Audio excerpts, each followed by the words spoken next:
Un adolescent de 17 ans poignardé. Une autre femme assassinée. Il est visé par des allégations d'inconduite sexuelle. Les formations politiques s'arrachent le vote des familles. Comment faire fructifier votre argent sans risque? Savoir et comprendre les plus récentes nouvelles qui nous touchent. Tout savoir en 24 minutes. Avec Alexandre Morin-Villouellette et Mario Dumont. En manchette dans cet épisode, Jean Charest réclame plus de 700 000 $ de plus au gouvernement du Québec. Sondage léger, les gens de Québec veulent la démission d'Éric Kerr. Olivier Primo encore visé par un cocktail Molotov, un suspect arrêté lié au crime organisé et le roi Charles III couronné dès la fin de semaine. Tout savoir en 24 minutes. Tout savoir en 24 minutes. Bienvenue à Tout savoir en 24 minutes. Bonjour Mario. Bonjour. Alors, c'est tombé dans les dernières heures l'ancien premier ministre du Québec, Jean Charest, qui réclame 717 000 $ de plus au gouvernement du Québec, de plus, parce qu'on doit déjà verser 385 000 $ pour les dommages qu'il a subis en raison de fuite de l'Unité permanente anticorruption du Québec, l'UPAC. On parle de 500 000 $ pour rembourser ses frais d'avocat, 200 000 pour des dommages punitifs, 5 000 pour des dommages moraux. Tout ça fait suite, bien évidemment, à ce jugement de la Cour supérieure du 4 avril dernier. Ça concluait que la fuite illégale de documents confidentiels de l'UPAC avait porté atteinte à la vie privée de Jean Charest. Le juge Gregory Moore avait même parlé d'une faute lourde d'avoir commis tout ça. Et selon les avocats de Jean Charest, c'est le procureur général du Québec qui s'est comporté de manière abusive dans sa poursuite de sa défense. Et là, à cause de tout ça, on dit que le procureur général a sciemment usé de tactiques dilatoires en retardant, entre autres, la transmission de certains documents. Et c'est pour ça qu'on irait chercher encore plus d'argent du côté du gouvernement du Québec. Les gens qui ont une bonne mémoire, dans le jugement qui lui accordait 385 000, il y avait une deuxième petite partie au jugement. Probablement qu'à l'époque, quand la nouvelle a passé, les gens ont surtout accroché sur le montant et sur le versement d'argent. Mais il y avait une deuxième petite partie de la nouvelle qui l'autorisait. On l'autorisait à faire une procédure. Il avait demandé au juge la permission, parce que je suis pas spécialiste, je suis pas avocat, mais la permission, est-ce que vous pensez qu'il y a matière en matière d'abus de procédure? Est-ce que vous pensez qu'il y a matière à poursuivre? Et le juge avait donné le feu vert. Il dit, oui, vous pouvez y aller, là, vous avez une cause en matière d'abus de procédure. Ça veut pas dire qu'il va gagner la cause, mais le juge a donné le feu vert. Et donc, c'est la poursuite qu'on voit aujourd'hui. Mais ce qui avait l'air d'être un petit paragraphe dans le communiqué d'il y a un mois, dans le jugement d'il y a un mois, est devenu mais parce que le chiffre est plus gros. Là, aujourd'hui, on fait une réclamation. Il a reçu 385 000. Aujourd'hui, il fait une réclamation de 717 au total. Ça veut pas dire qu'il va avoir 717 pour avoir une entente à mi-chemin. Mais quand même, donc ça devient un montant encore plus gros que celui qui a été obtenu le mois passé. Oui, les avocats de M. Charest aussi blâment le gouvernement du Québec en disant qu'il ne se serait pas distancé de l'UPAC qui était ouvertement hors la loi. C'est les mots qu'on utilise dans ce document qui est déposé aujourd'hui. On se souviendra aussi que Jean Charest avait affirmé en avril dernier, dans les environs justement de ce jugement, qu'il n'aurait pas entamé de procédure judiciaire si le gouvernement lui avait offert des excuses. C'est ce qu'il a toujours dit. Il a toujours dit qu'une simple lettre d'excuse aurait évité tout ça. Ouais.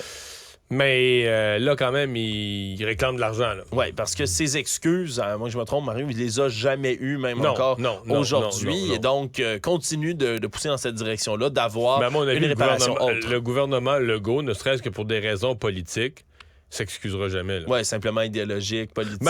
Puis, je veux dire, même en termes d'opinion publique, je pense pas que les Québécois veuillent que le gouvernement s'excuse. En fait, je pense que les Québécois sont surtout étonnés. Peuvent à la limite comprendre que l'UPAC a fait des coches mal taillées dans sa façon d'enquêter, puis que là, ils se font prendre des culottes à terre.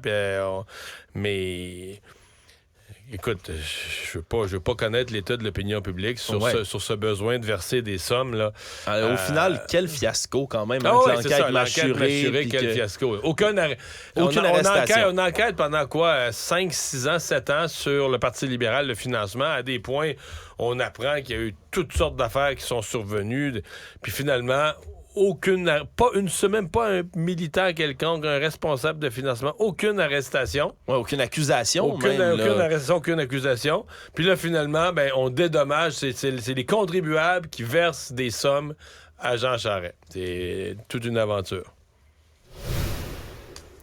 Un sondage léger a été réalisé pour le compte du Parti conservateur du Québec dans les derniers jours, après ces autres sondages légers qui rapportaient l'opinion publique, entre autres, autour du recul du gouvernement de la CAQ sur le 3e lien autoroutier.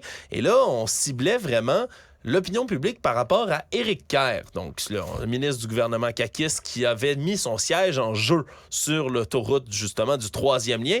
Et là, selon ce sondage, on dit que 57% des gens de la grande région de Québec aimeraient la démission du député de la Pelletrie, 27% aimeraient qu'il reste en poste, 16% ne se prononcent pas. Et même selon le président le Jean-Marc Léger, c'est rare qu'il a observé une petite grosse tendance comme ça qui démontre vraiment que c'est un dossier qui est émotif à Québec. Absolument, parce que l'élection est récente, les députés ont été tous élus, généralement les gens ont une préférence pour la stabilité, les gens n'aiment pas tellement les élections partielles. Tu sais, la préférence naturelle de loin, là, c'est que chacun de ceux qui sont fait élire garde leur poste, puis on fait pas d'élection partielle, puis on reste. Alors, ça démontre carrément que le choc à Québec, la colère, la déception, c'est profond, c'est épidermique. Sauf que ça n'existe pas dans notre système politique. Tu été élu comme député, même si l'année d'après, tu deviens infiniment impopulaire ou ton parti devient infiniment impopulaire. On ne met pas à la rue comme ça. Il n'y a rien qui peut te mettre à la porte. À la prochaine élection, là, on aura la possibilité de te mettre à la porte, mais pas d'ici là. Maintenant, est-ce que politiquement, ça va être le fun pour lui? Ça peut être périlleux. Ça peut être des mois et des années qui vont être difficiles. Oui, surtout qu'au sein même de l'électorat de la CAQ, on dit que c'est 39% des électeurs de la CAQ sondés dans le sondage qui aimeraient le voir partir aussi. Là. Donc, c'est pas seulement dans les autres partis. On parle de ses propres électeurs. Je sais pas. Je serais curieux. Parce que, un sondage ne peut pas différencier ça, mais... Est-ce qu'il y a des gens qui en veulent aussi pour le fiasco de la SAQ? Là? Parce que lui, il y a eu pas que le petit hiver, pas que le petit printemps, j'allais dire mauvais, là. Parce qu'il est passé du fiasco de la SAQ, où il est devenu... Tu sais, dans le fond, la ministre des Transports s'en est très bien sortie, Geneviève Guilbeault, là, s'est faufilée, puis c'est lui qui a ramassé toute la chenoute.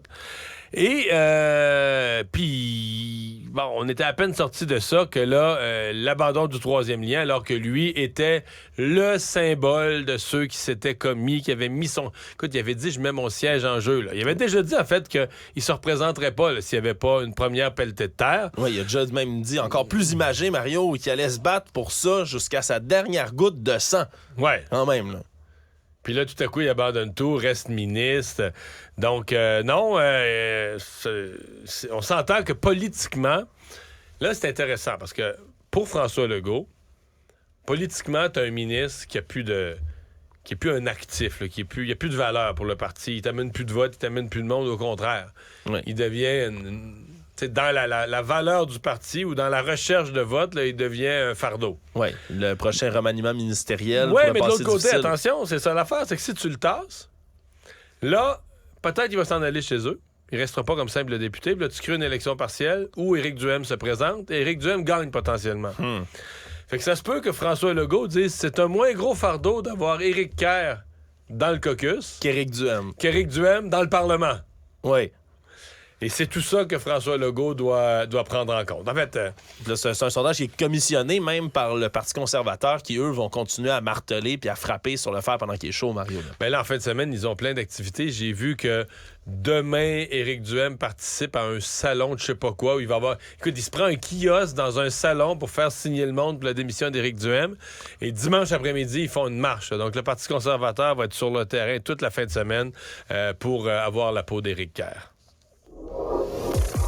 Actualité. Tout savoir en 24 minutes. Olivier Primo a été encore visé par un cocktail Molotov, du moins là, sa pizzeria, qui est pour une deuxième une soirée de suite à Sainte-Thérèse, pizzeria Slice Gang, visée par des cocktails Molotov. À ce moment-là, il y avait 2 policiers qui venaient de terminer leur quart de travail, qui étaient sur les lieux en habits civils, on se comprend bien. Et là, ils ont entendu un bruit, se sont débarqués sur place, ils ont constaté qu'il y avait un début d'incendie en face du commerce, se sont dirigés à l'extérieur, ont vu qu'il y avait 2 individus qui observaient tout ça, qui ont pris la fuite à pied. Il y a eu une poursuite à pied et on a pu saisir l'un des 2 suspects. L'autre a pris la fuite et est toujours recherché. Et cette personne-là mis en état d'arrestation maintenant, c'est Jean-Richard Émile, qui est un homme bien connu des policiers, qui aurait des liens avec les gangs de rue, entre autres le crime organisé, et qui a comparu rapidement au palais de justice de Saint-Jérôme. Donc, comme c'est un crime qui est lié au crime organisé, on a transféré l'enquête à la Sûreté du Québec directement.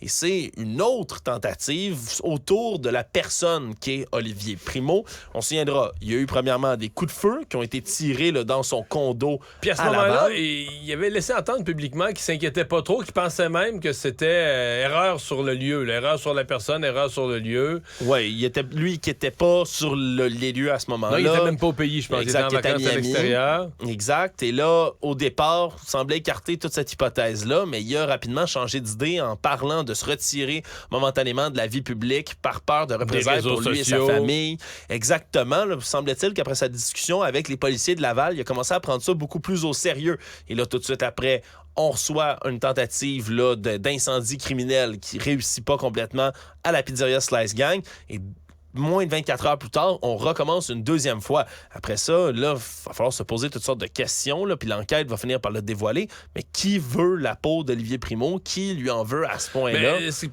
Si quelqu'un voulait sa peau, il aurait peut-être agi autrement. J'écoute les experts policiers. Ça a plus l'air d'être quelqu'un qui veut soit ravoir son argent, soit y faire peur, soit lui faire quelque chose, ou soit lui faire reculer de pas faire quelque chose. Mais ça a plus l'air d'être un message menace, là, ça ressemble plus à ça. Oui, puis Jean-Richard Émile, là, lui, je le disais, un homme bien connu des policiers, il a une longue feuille de route là, en matière criminelle. En 2015, il a été reconnu coupable, entre autres, là, d'incendie criminel dans un commerce de location de voitures avec un peu de 3 ans de prison. Donc, une longue feuille de route, là, vraiment devant lui, le membre allégué là, donc de gang de rue. Ce sera une enquête vraiment à suivre, là, surtout que... Est-ce qu'on sait si ce monsieur raconte de long en large qui lui a donné le mandat, puis pour qui il travaille, puis pourquoi? Ça va être une bonne question, Mario, mais les photos de notre collègue... Peut-être qu'il collabore pas avec les policiers. Peut-être qu'il est pas bavard. On pourrait peut-être présumer de tout ça, effectivement, Mario. En tout cas, notre collègue Maxime Delan a fait tout un travail, là, surtout en photographie, là, pris toutes sortes de photos. Et on peut voir, Mario, là, ils ont pris la fuite, mais il y avait, tu sais, comme un paquet, un 6-pack, là, en bon français, là, de bière. Corona. De Corona. Mais en fait, bouteilles de Corona. De bouteilles de Corona fait pour des cocktails Molotov. Puis il en restait encore comme 3-4 dans... Avec des chiffons dedans. Avec des chiffons dedans. Donc, il y avait vraiment un 6-pack de cocktails Molotov à lancer sur le commerce. Il y en a d'autres qui ont été retrouvés comme ça au sol. Non, vraiment, c'est toute une histoire là, qui va certainement être à suivre. Fait qu'il a dit, jette pas le 6-pack, ça va être plus facile pour les transporter. Ben, écoute, voilà un bon exemple de recyclage. Voilà. On va leur donner au moins tout ça. Autre dossier judiciaire qui a été très suivi dans les dernières années et qui prend une nouvelle tournure autour de cet ex-anesthésiste de Laval, Mario, qui est accusé d'homicide involontaire sur un patient âgé. On se souviendra d'une drôle d'histoire là, qui a commencé là, à la Cité de la Santé de Laval le 1er novembre 2019. C'est une poursuite contre Mme Isabelle Desormeaux. Et elle a, lorsqu'il y avait une intervention, était anesthésiste. On opère un homme de 84 ans dans une situation d'urgence. On découvre à son intestin, parce qu'il vient avec des maux de ventre, on découvre de la nécrose, son intestin grêle. À ce moment-là, le chirurgien parle à sa nièce, referme la paroi abdominale et donc va offrir des soins palliatifs pour permettre à l'homme de rencontrer sa famille une dernière fois, tout comme le souhaitait sa nièce à qui il a parlé. Mais dès que le chirurgien part, l'anesthésiste, elle, la dame en question, décide d'appeler aux soins intensifs pour dire finalement, l'homme n'a aucune famille, il n'y a personne pour prendre soin de lui. Et là, lorsqu'elle se fait remettre en question par les infirmières autour de tout ça, dit, c'est une perte de temps. Elle agit quand même. Oui, elle dit, c'est une perte de temps en place de trouver une chambre, il pourrait être amené directement à la morgue, lui administre 3 médicaments, le débranche du respirateur et monsieur meurt dans les minutes qui suivent. Et donc, il y a déjà une accusation d'homicide involontaire. Mais en ce moment, la nouvelle, c'est qu'on a la fille de cet homme-là qui réclame 200 000 $, cette fois-ci là, au civil, pour l'avoir privé, là, cet anesthésiste-là, des derniers moments avec son père, lui avoir causé beaucoup de souffrance. Ce qu'il faut comprendre, c'est que la dame en question, la fille, elle est atteinte de déficience intellectuelle sévère. Et donc, c'est le curateur public du Québec qui est désigné. Qui poursuit en son nom. Exactement, qui est désigné pour la représenter parce qu'elle est très, très vulnérable. Et en plus, son père agissait comme l'aidant naturel. C'était la personne la plus significative qui aidait cette dame-là qui était lourdement handicapée. Et donc, elle éprouve beaucoup de tristesse, des grandes douleurs, grandes souffrances et inconvénients liés autour de ça, privé donc des derniers moments avec la personne qui était la plus importante pour elle. Et c'est donc 200 000 $ milliards maintenant là, qu'on veut aller chercher autour de tout ça. C'est une très longue saga judiciaire. Là. Je dis, ça a commencé en 2019, mais on a seulement appris du côté même de la famille. Non, mais les faits, nous, le public, on les sait, ça fait à peine quelques semaines. Là. Ben, les faits complets, ça fait quelques semaines. En décembre 2021, on avait eu les premiers détails autour du décès. Il y avait quelque chose qui était arrivé, ouais. Oui, rapporté du côté de nos collègues du journal. Mais jusque-là, la famille aussi ne savait pas ce qui s'était passé dans ce dossier-là. L'ont appris en même temps que tout le grand public.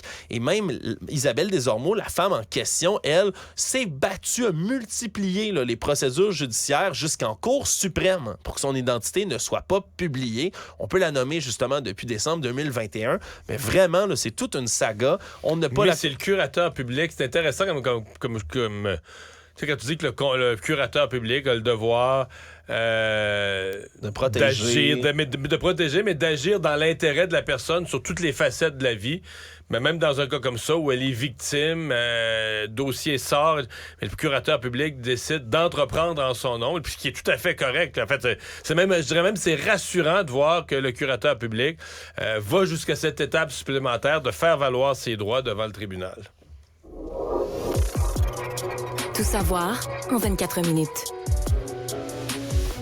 On en apprend plus sur cette histoire là, d'une septuagénaire, dame de 71 ans, qui a été violemment battue à Saguenay. Agression là, extrêmement troublante, Mario, dans laquelle... À coups de matraque pendant une longue période dans sa maison. Près d'une heure. Là. C'est survenu en matinée mercredi. Un homme, Gabriel Talbot, là, maintenant qu'on connaît de son nom, qui est entré avec une matraque dans son appartement, semblait presque délirer en parlant d'une machine. Ouais, il cherchait à dire qu'elle avait volé ou pris une machine à lui. Exact. Et donc, le tabassé pendant près d'une heure là, dans toutes les pièces de sa maison. Elle a réussi finalement à faire venir un voisin qui est proche également de la victime, qui est venu, qui a lui appelé la police pour mettre fin finalement à mais son qui s'est fait frapper calvaire. lui aussi, qui a réussi à se sauver ouais. en prétextant je vais aller chercher la machine chez nous, quelque chose de même s'il n'y a pas de machine comme telle, on savait pas de quoi on parlait. Ouais. Puis il est allé appeler la police. Oui, puis là, aujourd'hui, c'est un témoignage là, d'un voisin, justement, là, Jocelyn Malenfant, qui raconte tout ça et qui, lui, en revient pas que cet homme-là, Gabriel Talbot, était là en liberté alors que c'est un récidiviste violent qui a des antécédents assez lourds. Merci, Mario. De tentative de meurtre. Condamné à 13 ans de prison en 2011 pour 3 tentatives de meurtre. Lui qui, maintenant, là, son avocat demande des évaluations psychiatriques de son client, demande justement à ce qu'il y ait peut-être là, une non-responsabilité criminelle autour de l'acte en disant qu'il était complètement délirant à ce moment-là, qu'il n'était pas sain d'esprit au moment où il a commis ses crimes. Thèse qu'on peut, supporter un tout petit peu, avoir un homme qui rentre chez elle complètement délirant, qui la tabasse.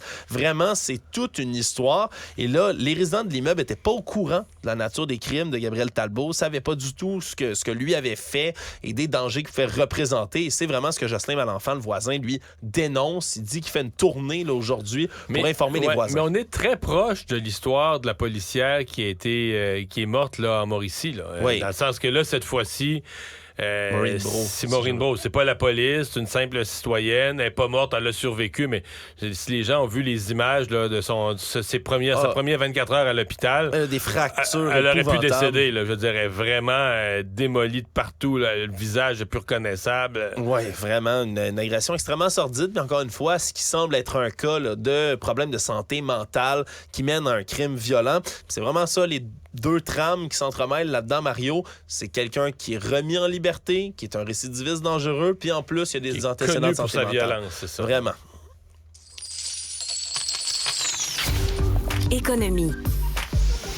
On a lancé une nouvelle application de covoiturage du côté de l'Autorité régionale de transport métropolitain, Mario. Tout ça pour éviter le trafic, des problèmes du transport dans le pont-tunnel Louis-Hippolyte-Lafontaine pendant qu'il y a des travaux. 6 mois plus tard. Et c'est ça qui est soulevé aujourd'hui. C'était lancé aujourd'hui? Ouais, c'est lancé cette semaine. Nouvelle application. On va, entre autres, rembourser, là, grâce à cette application-là de covoiturage, les kilométrages. On donne de l'argent. C'est un incentif financier pour si vous êtes conducteur. Après ça, on embarque des passagers. Mais c'est peut-être pas inutile. Je te dirais que moi, pour le retour à la maison, depuis 2 à 3 semaines, c'est vraiment, vraiment détérioré. Mais vraiment, je sais pas si c'est lié au tunnel, je sais pas si c'est lié à une recrudescence du trafic, mais moi, le matin, moi, j'arrive tellement tôt, là, mais moi, j'avais pas vu de trafic comme ça depuis la pandémie, là. Vraiment difficile de sortir de Montréal. Donc, c'est un outil qui pourrait être non, mais c'est utile. pas impossible que le tunnel, là, tu sais, comme au début, on a fait peur au monde, les gens n'ont pas pris, mais c'est pas impossible. C'est tellement gros, là, la fermeture de toutes ces voies au tunnel. C'est pas impossible qu'avec du retard ou un peu plus tard, on revive des cauchemars au tunnel. C'est vrai que c'est trop beau pour être vrai, là, comment ça a passé cet automne. Oui, absolument. Et là, c'est sûr qu'on peut pas être contre la vertu, Mario, que toutes les options peuvent être bonnes, justement, là, pour tenter là, d'aider les automobilistes à se rendre plus facilement. Mais là, il y a beaucoup de gens qui dénoncent ça, justement, qui disent, il y a des mois, moi, je l'aurais pris, cette application-là, je l'aurais utilisée. C'est ça qui arrive mais tard. c'est que ça arrive à un moment, puis même l'expert en planification des transports, Pierre Barriot, lui, comprend pas comment on a pu attendre aussi longtemps pour développer ce projet-là, qu'on a pu développer d'avance. Puis il dit maintenant, les gens ont trouvé leur nouveau moyen alternatif pour se déplacer. Ouais, moi, je suis d'accord avec tout ça. Là. C'est tard. Ce que je dis juste, c'est que c'est des fois mieux vaut tard que pas du tout. Mieux vaut tard que jamais parce que je constate que peut-être qu'on n'a pas tout vu. T'sais, l'idée là, que tout est fini avec le tunnel puis que tout est correct finalement, je suis pas sûr. J'ai peur qu'on ait des contre-coups. Puis je me demande si c'est pas ce qu'on est en train d'avoir ce printemps. Fait que je me dis, si ça arrive tard, ça a l'air fou. Mais si on est capable de le faire, on devrait pas se priver de moyens. On va peut-être en avoir besoin, Mario, parce que ça arrive des fois, on m'apprend à l'oreille à l'instant que des fois, les chantiers, les délais sont dépassés, puis c'est plus long qu'on pensait, les travaux. Ça se peut effectivement que ce soit le cas au tunnel. Le Monde.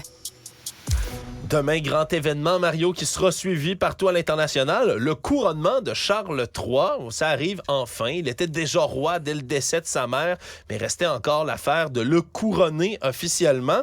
Ça va être suivi, peut-être moins ici au Québec, mais quand même une curiosité de voir des rituels. Moi, je crois ça. Là. Puis de voir le carrosse, puis de voir la couronne, puis de voir la robe robe de cramoisie. Ben voilà, et c'est là, j'ai regardé un peu les étapes, Mario, qu'on va vivre demain, très tôt, à 5 heures à notre heure. On va commencer à se déplacer là, du palais de Buckingham jusqu'à l'abbaye de Westminster. Là. Donc, Charles et sa conjointe vont se déplacer. Et là, lui, c'est un grand fan de musique. Il a commissionné 12 morceaux musicaux de partout dans le Commonwealth qui sont tout frais, tout nouveaux, qui vont être joués pour lui pendant la cérémonie du couronnement, donc avant, pendant et après. Et là, lorsque Charles et Camilla vont arriver à l'abbaye de Westminster, on risque d'être aux environs de 11 heures, heure locale là-bas. Et là, il y a 6 étapes habituellement du couronnement qui sont observées. On va le reconnaître. Donc, alors que tout le monde est installé, on va hurler « God save the King » et avoir un son de trompette. Deuxième étape, après ça, l'Archbishop de Canterbury, l'archevêque, lui va mettre le vœu en tant que vont devoir répéter encore Monsieur le roi et Madame la reine, à venir, la consort. Par la suite, troisième étape, c'est l'onction, Mario. On l'oublie, cette étape-là, mais il faut huiler le monarque. Hein? Il faut lui apposer les saintes huiles sur le front. Et là, ce que je savais pas, c'est que c'est tellement sacré, cette étape-là, qu'on va devoir cacher le roi derrière des étoffes dorées le temps que l'archevêque dépose les saintes huiles sur monsieur. On peut pas se faire huiler en public, là. On peut pas se faire huiler en public. Ça ne serait pas pratique, Mario. On ne pourrait pas faire ça. Et donc, par la suite, on va le faire asseoir sur la chaise du couronnement, qui n'est pas le trône, c'est différent. Et là, on va lui donner l'orbe royal, les 2 sceptres souverains et la couronne. Le sceptre qui symbolise le pouvoir et l'autre la force spirituelle. Exact. Et là, on va le faire lever, on va le faire asseoir finalement sur le trône. Et la 6e étape, se lève du trône et va retourner, cette fois à Buckingham Palace. Et là, on va avoir une longue procession, des militaires de partout dans le Commonwealth qui vont saluer. Et là, tu en as parlé un peu plus tôt à l'émission, c'est là qu'on va utiliser le carrosse, le fameux carrosse là, doré de l'État du 18e siècle, composé avec des morceaux de bois, de bâtiments symboliques du Royaume-Uni. Bref, c'est grandiose tout ça. Et là, toute la fin de semaine, concert de Katy Perry, congé férié au Royaume-Uni lundi. Ça va être des belles célébrations, Mario, et le roi va même recevoir des cadeaux. Oui, c'est comme si c'était sa fête. Il y a des beaux cadeaux qui vont arriver. Là, pour un couronnement, je peux pas... écoute... Moi, j'ai rien envoyé. D'abord, j'ai pas été invité. Non, ça, c'est vrai. C'est dommage, Mario. Tu aurais dû être sur place. J'aurais payé pour te regarder être sur place. Ça aurait été fantastique. En plus, un beau faire part sur du papier recyclé, des noces vertes. Quelqu'un qui est vert comme moi, je me serais attendu à être invité. Et il a reçu des cadeaux verts, Mario. Cadeaux verts? La Nouvelle-Zélande va planter 100 000 arbres au nom du roi. C'est ça leur cadeau. Hein? Ils vont peut-être même les planter. Ils vont pousser croche. Ils vont peut-être même les planter plus vite encore que les 2 milliards d'arbres de Justin Trudeau. Qui sait? En Australie, on donne 10 000 $ à une fondation pour protéger un perroquet, qui est une espèce de perroquet spécial qui est en Australie. Beau cadeau à recevoir. Il y a des gens de Mumbai en Inde qui vont lui présenter un turban traditionnel de leur délégation. Mais surtout, Mario, grand cadeau, c'est le pape qui l'offre. 2 morceaux, monsieur, de la Sainte Croix. La véritable croix où le Christ rédempteur a été crucifié. Oui, monsieur, durant des siècles, on a partagé des centaines de milliers de fragments de la vraie croix, mais là, ça a l'air que c'est le pape qui en a 2, un de 5 mm, un de 10 mm, et comme il y en a un plus long que l'autre, tu comprends tout de suite qu'est-ce qu'ils vont faire? Les aligner en croix, ces 2 fragments-là, puis ça va être à la tête de la procession. On va suivre les morceaux de la vraie croix. C'est-tu pas beau tout ça? J'en reviens pas, mais... Le cadeau pourquoi ils gardent pas ça au Vatican? Là? C'est un beau cadeau. 2-3 morceaux. C'est les 10 et 5 mm. Mario, il y a à parier, ils ont peut-être 1 mètre ou 2 de croix, de vraie croix au Vatican. Qui sait ce qui cache là-bas? Résumer l'actualité en 24 minutes, c'est mission accomplie. Tout savoir en 24 minutes.